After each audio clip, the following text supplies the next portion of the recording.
صوفیاء اولیاء یہ کیا کرتے تھے؟ یہ سجدے کا ذوق ہی تو پیدا کرتے تھے. سجدے کا ذوق. شاہ عبدالعزیز دباغ رحمۃ اللہ تعالی علیہ اپنے مریدوں سے فرمایا کرتے تھے کہ اگر تم پکے نمازی بن جاؤ نا، تہجد گزار ہو جاؤ، تو میرے پاس آنا جانا چھوڑ دینا. عرض کی حضور کیوں؟ فرمایا میں تمہارے اور رب رسول کے راستے میں رکاوٹ نہیں بننا چاہتا.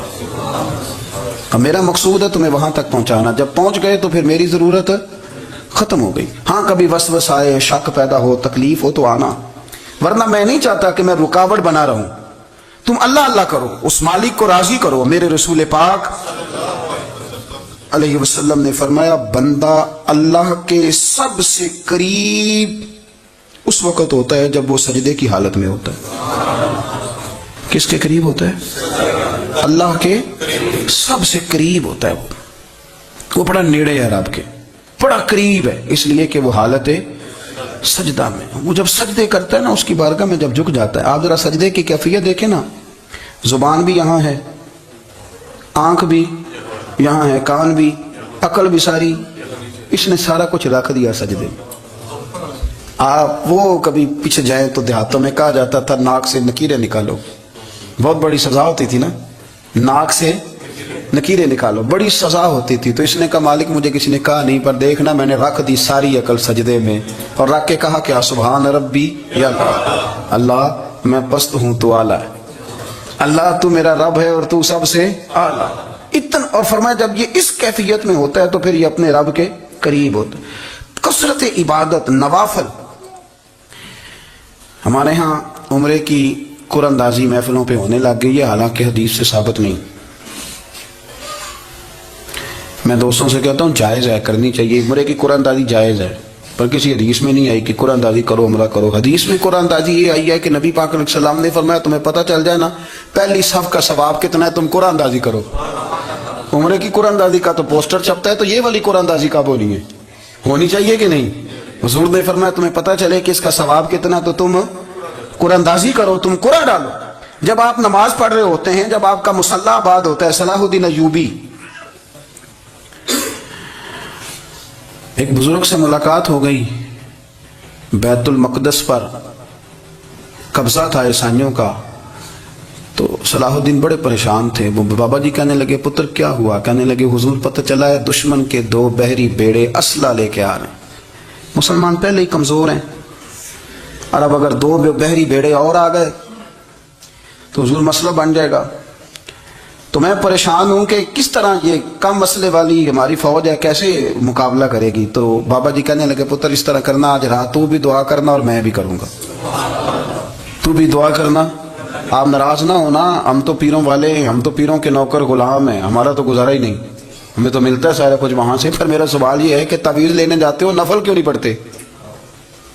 رات اللہ اللہ کیوں نہیں کرتے؟ یہ بھی تو ہمارے بزرگوں کا ہی طریقہ ہے، انہوں نے تو ہمیں سکھایا ہے. صلاح الدین ایوبی سے بزرگوں نے کہا کہ رات آج نا اللہ اللہ کرنا، تو میں تیرے لیے دعا کروں گا، تو بھی دعا کرنا. تو بندہ جب دکھی ہوتا ہے تو سجدہ کرتا ہے، تو پھر ہی تو مصلی بھیگ جاتا ہے، پھر ہی تو مزہ آتا ہے. سکھی بندہ تو کعبے جا کے نہیں روتا. دکھی تھے، تکلیف تھی، تو سر رکھا سجدے میں تو تڑپ گئے. اور وہ بابا جی کہتے ہیں میں مسجد آیا تو صلاح الدین چیخیں مار کے رو رہا تھا اور کہہ رہا تھا مالک میں کوئی اپنی شان کے لیے تو نہیں نہ لڑ رہا، اللہ کو میں کوئی قبضوں کے لیے تو نہیں لڑ رہا، مالک تیرے لیے لڑ رہا ہوں، مجھے بے آبرو نہ کرنا، میری مدد فرمانا. کہتے ہیں میں آیا تھا کہ مسجد میں دعا کروں گا، پر صلاح الدین ایوبی کو روتے دیکھا تو میں لوٹ گیا. تو سویرے صلاح الدین ملے تو بڑے خوش تھے. میں نے کہا پتر کیا ہوا؟ کہنے لگے حضور وہ بحری بیڑے 2 آ رہے تھے نا اسلحہ لے کے، دونوں ڈوب گئے پانی میں ڈوب گئے. تو بابا جی کہنے لگے صلاح الدین وہ پانی میں نہیں ڈوبے، وہ تیرے آنسوؤں میں ڈوب گئے، وہ غرق ہو گئے. وہ جو تو نے مصلی آباد کیا تو وہ تیرے آنسوؤں میں ڈوب گئے، وہ غرق ہو گئے، وہ تباہ، اتنے قیمتی تھے تیرے آنسو کے بہا لے گئے دشمن کے بحری بیڑوں کو. میرے بھائی ٹھیک ہو گیا جی، میرے عزیز سمجھ لیں اس بات کو ہمیشہ کے لیے، اور اس پر غور کرنے اچھے طریقے سے کہ میرے رسول کریم سید عالم صلی اللہ علیہ وسلم نے نا ہماری توجہ دلائی، حضور نے ہمیں بتلایا، ہمارا ذوق بڑھایا عبادت کی طرف. ایک صحابی تھے حضرت ابو فاطمہ رضی اللہ تعالیٰ عنہ، یہ ترمذی شریف کی حدیث ہے. نبی پاک علیہ السلام نے فرمایا ابو فاطمہ قیامت کے دن مجھ سے جلدی ملنا چاہتے ہو کہ دیر کے ساتھ؟ تو کہنے لگے حضور کون ہوگا جو دیر سے ملنا چاہے؟ ہم نے تو جان دے دی وعدہ دیدار پر. اعلیٰ حضرت فرماتے ہیں جان دے دی وعدہ اور نقد اپنا دام ہو ہی جائے گا. مجھے لگتا ہے کہ یہ سودا نقد و نقد ہو جانا ہے، چونکہ ہم نے جان دے دی وعدہ دیدار پر. آپ نے وعدہ کیا تھا کہ مریں گے تو پھر زیارت ہوگی، تو مر گئے ہم زیارت کی خاطر. جان دے دی وعدہ دیدار پر تو نقد اپنا دام ہو ہی جائے گا. اے رضا ہر کام کا ایک وقت ہے، دل کو بھی آرام ہو ہی جائے گا. تو حضرت ابو فاطمہ رضی اللہ تعالیٰ عنہ سے نبی پاک صلی اللہ علیہ وسلم نے فرمایا جلدی ملنا چاہتے ہو کہ دیر سے؟ اس کی حضور فٹافٹ ملنا ہے، میں نے قیامت کے دن آپ سے جلدی ملنا ہے. تو نبی پاک علیہ السلام نے فرمایا پھر اس طرح کرنا، دنیا میں رہ کے سجدے زیادہ کرنا، پھر سجدے زیادہ کرنا، قیامت میں ملاقات جلدی ہو جائے گی، قرب ملے گا تمہیں. اپنے بچوں کے اندر دیکھیں نا، ہم شوق پیدا کرتے ہیں، ہمیں صحیح لفظ نہیں بولنے آتے پر ہم بچوں میں شوق پیدا کرتے ہیں کہ پتر ڈاکٹر بن جائے گا تو بڑا نفع کرے گا، تو لوگوں کی خدمت کرے گا، ملک و ملت کی خدمت کرے گا، تیرے ابا کا نام روشن ہوگا، تیرے دادا کی تعریفیں ہوں گی. ہم یہ ذوق پیدا کرتے ہیں. ہم اپنے نوجوانوں کے اندر یہ فکر پیدا کرتے ہیں، انہیں ہم سمجھاتے ہیں کہ میاں جب تم پڑھو گے، محنت کرو گے تو فلاں آدمی کی طرح تمہارا نام ہوگا. یہ جتنا ذوق ہم بچوں کے اندر ان چیزوں کا پیدا کرتے ہیں، ہمیں حکم ہے کسی طرح ہم ذوق پیدا کریں کہ پتر نماز پڑھے گا تو اللہ راضی ہو جائے، تو سجدہ کرے گا. دیکھیں نا میرے رسول کریم علیہ السلام نے فرمایا 7 سال کے بچے کو مسجد لے کے جاؤ، یعنی اسے شوق دلاؤ، اس کے اندر یہ خاصیت پیدا کرو کہ اس کا دل کرے مسجد میں جانے کا. اس کے اندر یہ خصوصیات لاؤ کہ وہ ہمارے ہاں نا ہر چیز کو پروموٹ کیا جا رہا ہے، ہر چیز کو یعنی سر سنگیت سکھانے کے لیے اکیڈمیاں بن گئی ہیں، ہر شے پروموٹ ہو رہی ہے. عبادت کا جذبہ کم ہوتا جا رہا ہے، اللہ کا ذوق ہمارے اندر نہیں رہا. اور اتنا مشکل ہم نے اپنے لیے بنا لیا ہے کہ وہ بندہ جو بڑی زبردست مذہبی گفتگو کر رہا تھا اور تگڑی بات کر رہا تھا، کیا بات ہے، لیکن نماز کے بارے میں کمزوری دکھا جاتا ہے، نوافل کے بارے میں وہ چپکے سے نکل جاتا ہے. امام احمد بن حنبل رحمۃ اللہ تعالی علیہ، مسند امام احمد بن حنبل 14 جلدوں میں ہے مارکیٹ میں، اور مجھے تو خیر پسند ہی بڑی ہے، میں نے کئی دفعہ پڑھی ہے. اور کیا بات ہے امام احمد بن حنبل کی، کیسے تگڑے قسم کے محدث تھے اور اللہ نے کتنا انہیں اعزاز عطا فرمایا ہوا تھا. یہ کوڑے بھی کھاتے تھے دین کی خاطر، سارا کرتا لہو سے بھر بھی جایا کرتا تھا. بڑا اعزاز والا شخص تھے، بڑے اعزاز والے. حدیثیں جمع کرنا، حدیثیں لکھنا، حدیث پڑھانا، سارا دن رہتے تھے. کہہ سکتے تھے کہ میں کر تو رہا ہوں کام، اور حدیث بھی موجود ہے کہ عالم عابد سے افضل ہوتا ہے، پر اس کے باوجود امام احمد بن حنبل رحمۃ اللہ علیہ 300 نفل فرض نمازوں کے علاوہ پڑھا کرتے تھے. 300 نوافل روز پڑھا کرتے تھے. ان کے بیٹے نے کہا ابا جی مکان خریدنا ہے تو جگہ کہاں کر کے لوں، بہت ساری آبادیاں. تو فرمایا پتر وہاں لینا جہاں مسجد قریب ہو. میرے رسول کریم سید عالم صلی اللہ علیہ وسلم اتنا پسند کرتے مسجد کو، اتنا پسند کرتے نماز کو کہ رسول کریم صلی اللہ علیہ وسلم تہجد کی نماز بھی پڑھتے، پھر حضور فجر کی نماز بھی پڑھتے. نبی پاک وتر کو الگ کر کے پڑھتے، عشاء کے ساتھ نہیں پڑھتے. یہ تو ہمیں سے یہ اجازت دی ہمارے بزرگوں نے کہ بعد میں اٹھے گا کون علیحدہ وتر پڑھنے کے لیے، عشاء کے ساتھ پڑھ لے. وتر پڑھتے، تہجد پڑھتے، فجر پڑھتے، اشراق پڑھتے، چاشت پڑھتے، پھر مغرب کی نماز کے بعد 6 رکعت اوابین پڑھتے، پھر رات کو صلاۃ اللیل پڑھتے. سیدہ عائشہ صدیقہ کہتی ہیں زمانہ سو جاتا اور میرے رسول مصلی بچھا کے کھڑے ہو جاتے. او یار کھیتی باڑی کر کے نہیں، محنت مزدوری کر کے نہیں. جناب عائشہ کہتی ہیں میں یہ بھی دیکھتی کہ حضور ایک آیت شروع کرتے تو ساری رات اسی کو پڑھتے، اور میری نظر جاتی تو قدم مبارک پہ ورم آ جاتا. یار نماز پڑھ کے اتنی مشقت کر کے، اتنی جد و جہد کر کے ورم آ گیا. یا رسول اللہ اتنی محنت کیوں کرتے ہو؟ فرمایا فلا اکون عبدا شکورا، کیا میں اپنے رب کا شکر گزار بندہ نہ بنوں؟ صحابہ کا ذوق عبادتوں کا، ریاضتوں کا، تلاوتوں کا، طبیعت ہے ان کی. وہ ایک دوسرے کو، حضرت مولا علی شیر خدا کرم اللہ تعالیٰ وجہہ الکریم کے زمانے میں روم کے بادشاہ نے کہا یار یہ مسلمانوں کا پتہ تو کرو، یہ آخر کیوں اتنے زیادہ مجاہد ہیں. اس زمانے میں جاسوس بھیجنے کا مزاج تھا، اب تو جاسوس پکڑا جاتا ہے، اب تو جاسوس اور جاسوسی کا شوق ویسے آج بھی ہے. عرض کروں تھوڑی سی بات اس عنوان سے. پتہ کیا ہمارا مسئلہ ہے؟ ہم جہاں جاتے ہیں نا وہاں تھوڑی خوشبو سونگنے کی کوشش کرتے ہیں. وہ کیا ہے تو یہ کیا ہے تو ادھر کیا ہے تو تھوڑا سا ادھر کیا ہے؟ میرے رسول پاک. پڑھیے درود شریف سارے, پڑھیے ذرا زور سے, صلی اللہ تعالی. نبی پاک علیہ السلام نے فرمایا جاسوسی نہ کرنا ورنہ تم بندوں کو خراب کر دو گے. اور فرمایا اس طرح نہ ہو کہ تم کسی کے آپ کھول نہ نکلو تو تمہارے پہلے کھول جائیں. یہ جو ذوق ہے نا یہ ختم کریں, چھوڑیں. مطلب آپ کس چکر میں پڑے ہوئے ہیں؟ اتنی زیادہ توجہ کرنے کی کیا ضرورت ہے؟ اپنے کام سے کام رکھیں, اس میں بندہ تھوڑا سا نا آسان رہتا ہے. یہ جو بہت زیادہ ٹٹولنے والے لوگ ہوتے ہیں نا وہ بےچارے پھر عمر ٹٹولتے ہی گزار دیتے ہیں, اس لیے کہ مزاج ہی بہت پکا ہے. بوری کا منہ کھول کے اندر تک ہاتھ ڈالنا تو پھر کئی دفعہ سامنے سے بچھو بھی لڑ جاتا ہے, خرابی ہوتی. تو جاسوسی کی جاتی تھی. اس نے بھی جاسوس بھیجے کیونکہ قبیلوں کے لوگ تھے, کچھ مسلم کچھ کافر, پہچانے نہیں جاتے تھے لوگ. تو کچھ لوگ اس نے بھیجے, انہوں نے آ کے نا تحقیق کی, ریسرچ کری کہ آخر ماجرا کیا ہے. تو واپس جا کے انہوں نے رپورٹ دی نا روم کے بادشاہ کو. اس رپورٹ کا ایک جملہ بڑا شاندار ہے. وہ کہنے لگا بادشاہ ہمیں مسلمانوں کی کوئی سمجھ نہیں آئی, ہمیں کوئی سمجھ نہیں آئی. انہوں نے کہا کیوں نہیں سمجھ آئی؟ کہنے لگے یار عجیب بندے ہیں, جب رات مصلے پہ بیٹھتے ہیں تو یوں لگتا ہے ان کا دنیا سے رشتہ ہی کوئی نہیں, کوئی کسی کو نہیں جانتا. کوئی اپنے دکھ سنا کے رو رہا ہے, کوئی اپنی بات کر کے رو رہا ہے, لگتا ہے کہ ان کے کوئی رشتہ ہے ہی نہیں جب مصلے پہ بیٹھتے ہیں. اور فرمایا جب سویرے یہ جہاد کرنے نکلتے ہیں تو لگتا ہے ان سے زیادہ دلیر ہی کوئی نہیں. حالانکہ جو مسلوں پہ رونے دھونے کے لوگ ہوتے ہیں وہ کئی دفعہ جہاد میں کام نہیں کرتے, لیکن عجیب لوگ ہیں کہ رات کے راہب ہیں, دن کے مجاہد ہیں, کوئی سمجھ نہیں آتی. میرے عزیز, ان لوگوں نے مسلح آباد کر کے رکھا, تلاوتیں ان کا ذوق رہی, منظر روز پڑھنا, اسباق پڑھنا, وظائف پڑھنا, یہ ان کا ذوق رہا. اعلیٰ حضرت بریلوی رحمت اللہ نے ایک 1000 کتاب لکھی ہے, لیکن الوظیفۃ الکریمہ کے نام سے جو وہ صبح و شام وظائف پڑھتے تھے وہ الگ انہوں نے ان کو بیان کیا. پابندی کے ساتھ اپنی اللہ اللہ کرتے تھے. شیخ شہاب الدین سہروردی رحمت اللہ علیہ, اس پر ایک بندے نے اعتراض کیا. اس نے کہا جی آپ کس قسم کے صوفی ہیں, مرید بیٹھے ہیں اور آپ وہاں نفل پڑھ رہے ہیں. یہ بھی بڑا مسئلہ ہوتا ہے نا, جو بندہ ملنے آتا ہے وہ اپنے ٹائم کے حساب سے آتا ہے, اور اس کا یہ بھی خیال ہوتا ہے کہ پیر صاحب جو ہیں وہ چونکہ درویش ہیں تو نہ انہیں روٹی کھانی چاہیے نہ سونا چاہیے, چونکہ وہ درویش ہیں, اور ہم چونکہ درویشوں کے ماننے والے ہیں لہذا ہمارا یہ طریقہ ہونا چاہیے کہ جیسے ہم کہیں درویش ویسے ہی کر جائے. حالانکہ جس کو آپ درویش کہیں گے آپ اس کی مانیں گے, آپ منوائیں گے نہیں, تو ہمارا مزاج ہوتا ہے. شیخ شہاب الدین پر لوگوں نے اعتراض کی, حضور لوگ ملنے آئے ہیں, زیارت کرنے آئے ہیں, یہ بندے دعا کرانے آئے ہیں, اللہ اللہ کرانے آئے, اور آپ نفل پڑھ رہے ہیں, کیا جملہ ہے, کیا حسن ہے, کیا خوبصورتی ہے. فرمانے لگے رب رسول سے مانگنے کے لیے مصلی بچھایا ہے, اگر وہاں سے مانگوں گا نہیں تو تمہیں دوں گا کیا؟ پہلے مجھے کچھ لے تو لینے دو, اگر میرے پلے کچھ ہے ہوگی تو آگے دوں گا نا. تو میں مانگنے گیا تھا کہ یا اللہ دے, تیرے بندے لینے آئے ہیں, دے, تو میں کچھ لوں گا تو آگے دوں گا نا.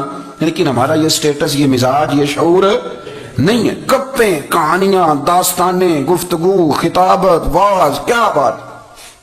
لیکن اگر کچھ کرنے کا کام ہو تو وہ نہیں ہم سے ہوتا. میرے نبی کریم علیہ الصلوۃ والسلام نے مصلی سے دل لگانے کا درس دیا, حضور نے توجہ دلائی. صحابہ اس ذوق کے حامل لوگ تھے, وہ کوشش کرتے تھے. جناب صدیق اکبر رضی اللہ تعالیٰ عنہ کا عبادت کا مزاج ہمیشہ قائم رہا. حضرت عمر فاروق ساری رات اللہ کے حضور کھڑے رہے.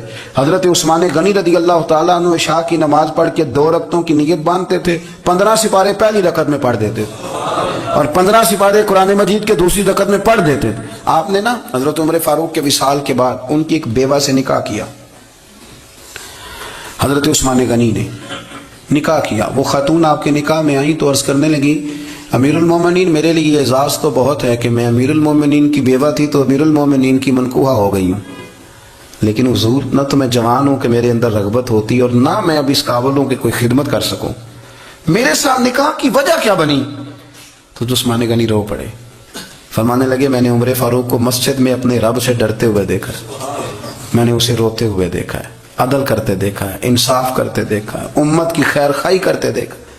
تمہارے ساتھ نکاح اس لیے کیا ہے کہ تم مجھے یہ بتاؤ کہ عمر فاروق گھر کے اندر اپنے رب کو کیسے راضی کرتے, گھر کے اندر کیسے راضی کرتے تھے, وہ طریقے بتلاؤ, تم بتاتی جانا اور میں بھی اسی طرح گھر میں عبادت کروں.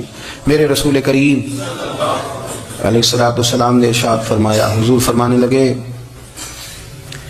جس گھر میں اللہ کا ذکر ہوتا ہے وہ گھر زندوں کا ہے, اور جس گھر میں رب کریم کا ذکر نہیں ہوتا وہ گھر زندوں کا نہیں ہے.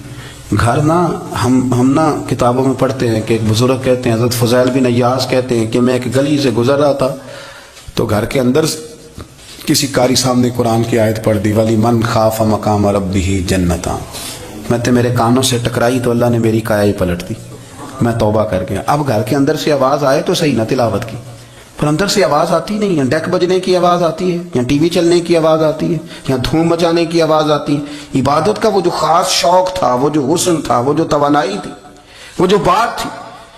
ایک جگہ پہ ہم بیٹھے تھے تو وہاں ایک صاحب آئے اور انہوں نے آتے ہی کہا کہ مہربانی کریں ذرا مجھے مصلی دے دیں، میرے نہ کچھ نفل رہ گئے۔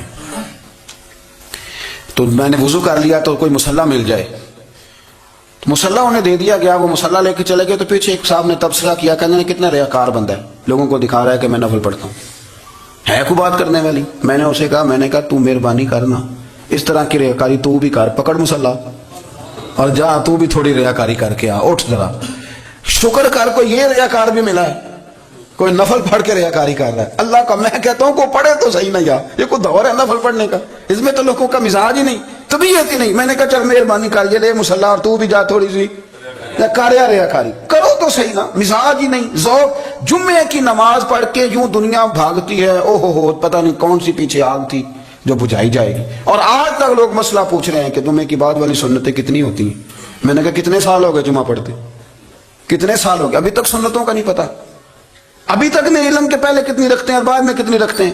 فجر کی سنتیں کب پڑھنی چاہیے؟ سنو فجر کی سنتوں کے بارے میں۔ میرے رسول کریم سید عالم صلی اللہ تعالی علیہ وسلم سے ایک صحابی نے پوچھا تھا حضور میری فجر کی سنتیں رہ گئیں یا رہ جاتی ہیں تو حکم کیا ہے؟ کیا انداز ہے حضور کا؟ بخاری مسلم کے لفظ سنو، حضور سید عالم صلی اللہ علیہ وسلم فرمانے لگے، اس نے کیا پوچھا تھا؟ حضور جواب کیا دیتے؟ فرمایا فجر کی سنتیں کبھی نہ چھوڑنا، فجر کی پہلی 2 سنتیں کبھی نہ چھوڑنا۔ یا رسول اللہ صلی اللہ تعالی علیہ وسلم میری رہ گئی ہیں، رہ جاتی ہیں۔ فرمایا فجر کی 2 سنتیں نہ چھوڑنا، فرمایا فجر کی پہلی 2 سنتیں مجھے دنیا اور دنیا کے اندر جو کچھ ہے وہ سب سے زیادہ پیاری ہے۔ فجر کی 2 سنتیں دنیا میں جو کچھ ہے مجھے وہ سب سے زیادہ پیاری ہیں، اس لیے فجر کی سنتیں نہ چھوڑنا۔ اپنا ذوق، اپنی طبیعت، ہم نے نا ذوق غلط بنا لیا ہے۔ اگر 20 بندے کہہ بھی دیں گے تو نے بڑی شاندار تلاوت کیا تو کیا اس سے بنے گا؟ 100 بندہ کہہ بھی دے تیری کیا بات ہے، کیا بات ہے نعت خاں کی، کیا بات ہے علامہ صاحب کی، پیر صاحب کی، پیر مہر علی شاہ صاحب رحمۃ اللہ علیہ۔ آپ تشریف فرما تھے تو آپ کے ایک ہی بیٹے بابو جی جن کو کہا جاتا ہے، جس دن صاحبزادے پیدا ہوئے تو خادم نہ وہاں سے نکلا، ان لوگوں کے شوق اور طرح کے تھے نا تو ان کی توجہ بھی اپنے شوق کی طرف رہتی، تو خادم نکلا اندر سے، پیر صاحب مبارک ہو، پیر صاحب مبارک ہو، پیر صاحب مبارک ہو، پیر صاحب مبارک ہو، شور کر رہا ہے۔ تو پیر صاحب کو وجد ہو گیا، اللہ اکبر اللہ اکبر اللہ، وہ کیا ہوا، کس بات کی مبارک دے رہے ہو؟ عرض کی حضور اللہ نے بیٹا دیا ہے۔ تو آپ فرمانے لگے اچھا حضور آپ کیا ہوا، آپ تو پریشان ہو گئے۔ فرمانے لگے جب تو نے 3 دفعہ کہا نا مہر علی کو مبارک ہو تو میں سمجھا تھا شاید تجھے کسی نے بتا دیا ہے کہ مہر علی سے اللہ راضی ہو گیا، میں سمجھا تھا کہ شاید تو یہ خبر لے کے آیا ہے کہ کسی نے بتایا ہے کہ مجھے آج خبر ملی ہے کہ مہر علی سے رب اچھا پتر ہوا ہے، الحمدللہ اللہ کا شکر ہے، پر میرے لیے مبارک کا دن وہ ہوگا جب میرا رب کہے گا کہ میں مہر علی سے راضی ہوں، میرے محبوب کہیں گے کہ میں مہر علی سے۔ آپ بات کو سمجھیں، شوق ہی کسی اور طرف تھا، دل ہی کہیں اور لگا ہوا تھا، طبیعت ہی کہیں اور مائل تھی۔ کوئی وظیفہ پوچھتے تھے تو پڑھتے تھے وہ لوگ، کچھ اللہ اللہ انہیں بتائی جاتی تھی تو کرنے کا ذوق رکھتے تھے، طبیعت تھی، قائل تھے۔ حضرت ربیع کہتے ہیں میں بڑی دور سے سفر کر کے گیا حضرت اویس کرنی سے ملنے، بڑی دور سے، اور جب میں پہنچا تو فجر کا وقت تھا، تو حضرت اویس کرنی کو میں نے پا لیا، تو وہ نماز پڑھ کے نا قرآن شریف لے کے بیٹھ گئے۔ فرماتے ہیں اشراق چاشت کا وقت ہوا تو نفلوں کی نیت باندھ لی۔ محدث ابن الجوزی نے لکھا ہے، فرماتے ہیں پھر جب زوال کا وقت ہوا تو مسجد میں جھاڑو دینے لگ گئے، زور کی نماز پڑھ کے تو عصر کی تیاری تک وہ مسجد میں بیٹھے رہے، اور میرے نبی پاک علیہ السلام نے فرمایا جو نماز کے انتظار میں بیٹھا ہو وہ نماز ہی میں ہے، وہ نماز ہی میں ہے۔ فرمایا میری دنیا میری امت کی جو رہبانیت ہے نا وہ اتنی ہے کہ نماز کا انتظار کرے، اذان کے بعد نماز کا یہ راہب ہے، یہ اس وقت چھوڑ کے بیٹھے ہیں سارا کچھ۔ فرماتے ہیں عصر تک انہوں نے اللہ اللہ کی، پھر مغرب تک کی، عشاء کی نماز ہوئی تو نماز پڑھی تو وہ تھک گئے، اب مجھے وہ فارغ ہوں مصلی چھوڑے تو میں ملاقات کروں نا۔ یہ آپ حیران نہ ہو کہ اتنی دیر بندہ کیسے اللہ اللہ کر، ہم نے کی نہیں نا اس لیے ہم پریشان ہیں، جو عادی ہوتے ہیں وہ کر بھی لیتے ہیں، وہ یہ کام، میری بات کی سمجھ آ رہی ہے؟ جب جاتے ہو کسی دفتر میں تو 8 گھنٹے کھڑے رہ لیتے ہو نا, مجبوری ہوتی ہے تو کھڑے رہا جا سکتا ہے. پاسپورٹ کے دفتر بولیے, امیگریشن کی لائنوں میں, اور میں نے تو امبیسیوں میں بندے 12 گھنٹے پہلے جا کے کھڑے دیکھے, رہ لیتے ہیں کھڑے. تو اگر ان کاموں کے لیے رہا جاتا ہے تو اللہ رسول کے لیے بھی کھڑے رہا جا سکتا ہے. تو فرمانے لگے کہ جب عشاء کی نماز کے بعد آخر انسان تھے, تھک گئے, نیند کا غلبہ ہوا, تو تھوڑی ایسے آنکھ بند ہوئی تو کھلی تو رونے لگے. حضرت ویسے کر دیا, رو کے کہنے لگے مالک مجھے غافل تو نہ کر, ابھی میں نے کیا بھی کچھ نہیں, دن ختم ہو گیا, کوئی نفل نہیں, کوئی اللہ اللہ نہیں, اللہ مجھے غافل نہ کر, میری مدد فرما. فرماتے ہیں جب وہ روئے تو میرے ساتھ جو شخص تھا, میں نے کہا اٹھو چلیں. کہنے لگا حضور ملا نہیں. فرمایا جو میں لینے آیا تھا وہ مجھے مل گیا, جو میں ان سے سیکھنے آیا تھا وہ مجھے نصیب ہو گیا, اب اور میں نے کیا لینا, ختم ہو گئی بات, اٹھو چلیں. اللہ کے بندوں نے حضرت ربیعہ بن کعب اسلمی رضی اللہ تعالیٰ عنہ فرماتے ہیں, کہتے ہیں جب بنو قریظہ اور بنو نذیر یہودیوں کے ساتھ حضور علیہ السلام نے جنگ کا اعلان فرمایا تو وہ دشمن ہو گئے. ہمیں خطرہ تھا کہ وہ رات کو کہیں محبوب کو تکلیف نہ دیں, تو کچھ لوگ نا تلواریں لے کے نبی پاک کے دروازے پہ پہرے داری کرتے تھے. گن مین رکھنا حرام نہیں, اگر کسی کو واقعی خطرہ ہو تو اس کے لیے سنت بھی ہے. حضرت علی المرتضیٰ تلوار لے کے حضور کے گھر کا پہرا دیتے تھے. حضرت ربیعہ بن کعب اسلمی رضی اللہ تعالیٰ عنہ فرماتے ہیں کہ رات میری ڈیوٹی تھی کہ میں حضور کے گھر کا پہرا دوں گا. تو فرماتے ہیں میں باہر سن رہا تھا, ساری رات ہی میرے نبی پاک نے اللہ کی تسبیح پڑھی, ساری رات, کبھی تسبیح, کبھی تحلیل, کبھی تحمید, کبھی تکبیر, ساری رات. فرماتے ہیں ساری رات حضور پڑھتے رہے اور ساری رات ہی میں سنتا رہا. مجھے اونگ آ گئی, میری آنکھ لگ گئی, حضور ابھی پڑھ رہے تھے, میں تھک کے سو گیا. اور فرماتے ہیں جب میری آنکھ دوبارہ سے کھلی تو میرے کانوں میں پھر کوئی چیز گونجی, تو میں نے کان لگایا تو میرے حبیب ابھی بھی اللہ کو یاد کر رہے. ساری رات حضور رب کی عبادت کرتے. اسی لیے تو کہا یا ایھا المزمل قم اللیل الا قلیلا, کبیر ساری رات تو نہ جاگا کر, تھوڑا آرام بھی کر لیا کر. میرے بھائی اپنا مصلی, اپنی عبادات, اپنے وظائف, اللہ اللہ جو آپ نے کسی سے سیکھی ہے اس کو کبھی کمزور نہ ہونے دیں. شجرہ شریف جو کسی بزرگ سے آپ لے لیتے ہیں تو کیا رسم ہے کوئی, اس پہ کچھ لکھا ہوتا ہے, وہ پڑھنے کے لیے دیا جاتا ہے, اس پہ لکھا ہوتا ہے کہ یہ اللہ اللہ آپ نے کرنی ہے. ساری زندگی کسی اسکول میں داخل ہو گئے اور وہاں جا کے آپ نصاب ہی نہ پڑھیں, کتاب ہی نہ کھولیں تو پاس ہو جائیں گے. تو کہتے ہیں میں 20 سال جاتا رہا ملا کچھ نہیں. تو آپ نے لیا کیا ہے, ایک اتنی سی کتاب تھی, اس کو تو کھول کے آپ دیکھ نہیں سکے, اس کے وظائف تک تو رسائی نہ ہوئی. اس لیے کہ اللہ اللہ کرنا مشکل ہے اور تصویر کھنچانا یہ آسان کام ہے. تو جو آسان ہے اس طرف ہماری توجہ لگی رہتی ہے اور جو مشکل ہے اس طرف ہم ذوق پیدا نہیں کرتے. یا ایھا الناس اعبدوا ربکم الذی خلقکم والذین من قبلکم لعلکم تتقون, اے لوگوں اس رب کی عبادت کرو جس نے تمہیں پیدا کیا اور تم سے پہلوں کو پیدا کیا, اس لیے عبادت کرو کہ تم پرہیزگار ہو جاؤ گے. مالک سمجھنے کی توفیق عطا فرمائے.